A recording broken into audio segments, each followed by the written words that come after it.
நீங்க கடவுளை கும்பிட்டுக்கோங்க, அதுதான் அதிர்ஷ்டம். இப்ப இதே அந்த நாளிகை இருக்கு பாத்தீங்களா, ஒரு நட்சத்திரங்கிறது அவ்வளோ பெருசு, 13 டிகிரி 20 மினிட். ஆனா அந்த நாளிகைங்கிறது அந்த கடைசி அந்த 20 மினிட்டுக்குள்ள கூட தான் வருது.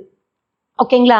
அப்போ அந்த முன்னாடி 13 டிகிரி இருக்குல்ல, அது உங்க வாழ்க்கை. இந்த அதிர்ஷ்டம்ங்கிறது அந்த இத்துணூண்டு பார்ட்டு தான். நீங்க பரிகாரம் பண்ணாலும் சரி, நீங்க கடவுளை கும்பிட்டாலும் சரி, அதெல்லாமே இந்த இத்துணூண்டு தான். மிச்சம் இருக்கிற முழுமையும் உங்களோட புத்திசாலித்தனமும் உங்களோட உழைப்பும் தான். அதனால கடவுளை 24 மணி நேரம் கடவுளை கும்பிட்டுக்கிட்டே இருக்கிறேன், கடவுளை பத்தியே நினைச்சுக்கிட்டு இருக்கேன் அப்படின்னா உங்களுக்கு காரியங்கள் நடக்காது. நீங்க அந்த ஒரு நிமிஷம் கும்பிடுறீங்கல்ல, அதுவே உங்களுக்கு கடவுள் உங்க கூடயே நிற்பார். நீங்க போய் உங்க வேலையை பாருங்க.